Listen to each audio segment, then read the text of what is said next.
Here we are in the season of summer.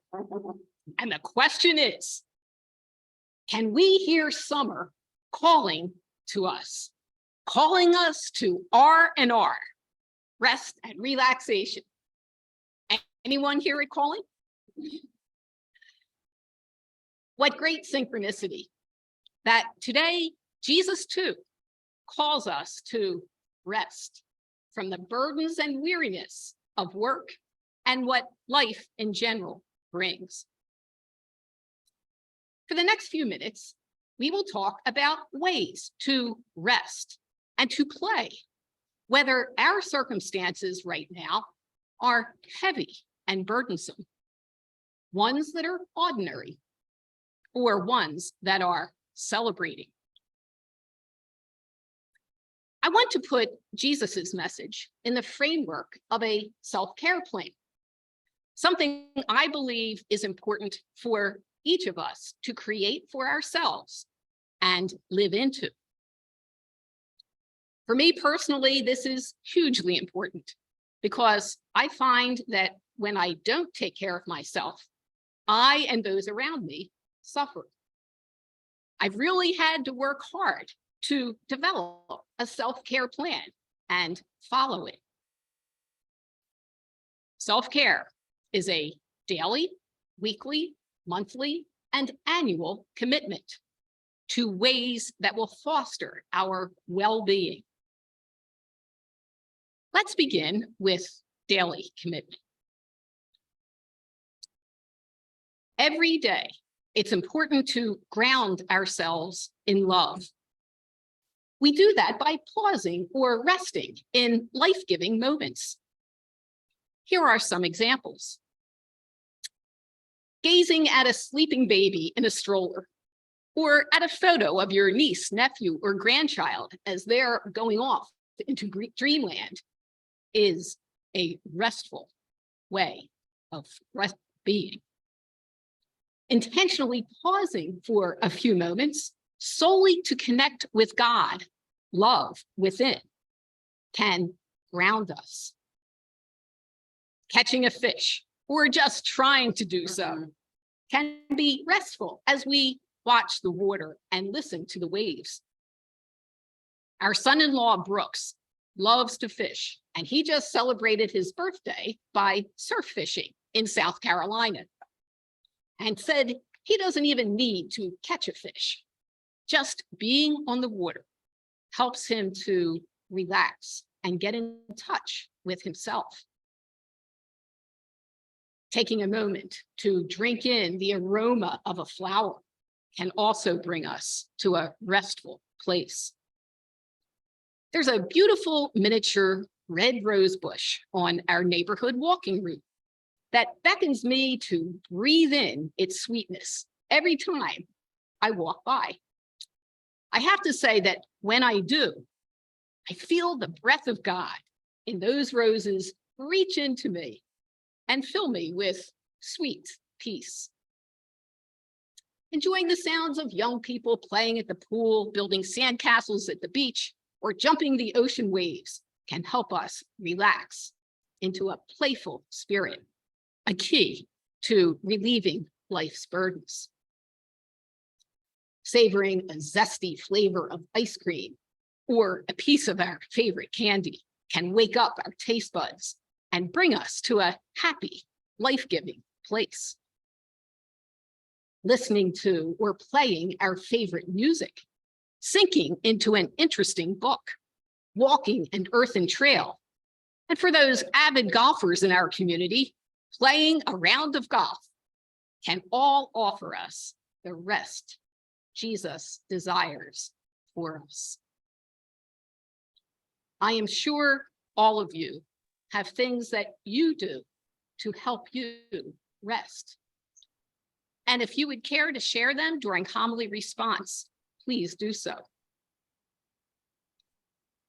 I encourage each of us to rest every day in a moment of grounding, peace, or playfulness, and find God embodied there. Every one of us is in a different place in our lives. As we look around at the members of our community, some are undergoing significant transitions, such as health challenges or moving to a new location, with all the emotional and physical stress these entail. Others of us have been experiencing loss or family situations that are difficult to navigate. And we see others who are celebrating the goodness of life with graduations, weddings, births, growing relationships with family and friends, or retiring into a new life chapter. Wherever we may find ourselves in this moment, it's important to take time to play and rest every day, to do something every week and every month to support our daily efforts, and something every year, such as a retreat or vacation, to renew our spirit, mind, and body. To further illustrate this message of rest, I would like to share two stories of people who are in very different places in life. The first is a story of noticing by our 19-month-old grandson, Michael. A couple weeks ago, I took Mikey for a walk in his little red wagon. As we passed a group of flowers and trees, I stopped so he could touch the petals of the pink roses and the yellow flowers and the needles of the pine tree. As he did so, his little fingers caressed the petals and the needles with remarkable gentleness and an amazing sense of wonder. Watching Michael notice the flowers and trees was delightfully grounding. I am grateful to him for giving me cause to pause and a moment to rest in wonder. Noticing helps us to rest. The second example is a story of a woman who was inducted into the Achievers Hall of Fame at Springfield High School this past May. Her name is Caryl Wagner-Mallory, class of 1958.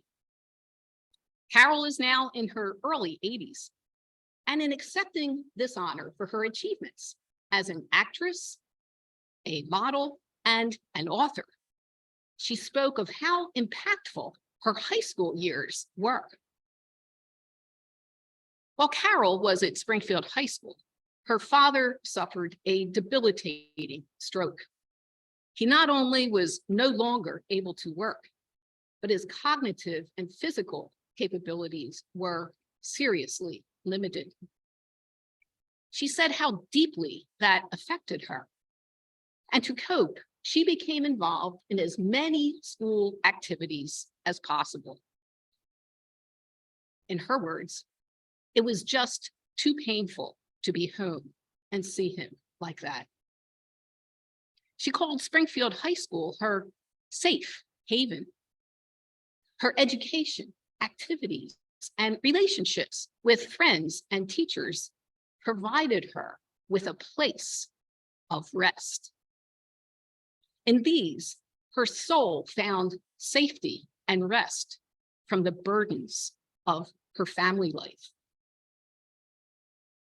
Caryl Wagner-Mallory's story embodies the soul rest Jesus desires for each of us.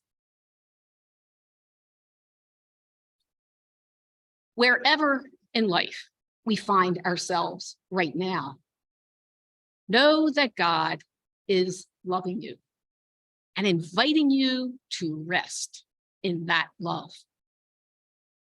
A good self-care plan, taking time to notice the beauty and wonder of life, and finding places and people that embody soul rest are all ways that enflesh this divine love.